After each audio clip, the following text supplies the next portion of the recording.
Скандал во Делчевскиот здравствен дом. Партиципацијата на пациентите завршувала како спортска уплата.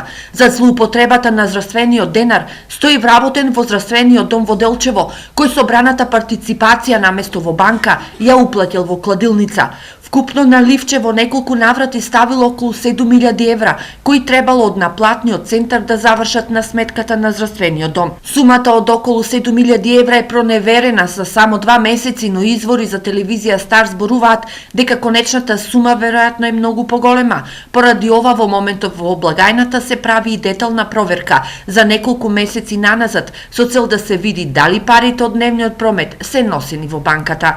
Директорката на здравствениот дом Тонкица Петровска не сакаше да го коментира настанот со образложение дека истрагата се уште е во тек, но потврди дека случајот е пријавен во полиција. Од СВР Штип детали најавија за впонеделник.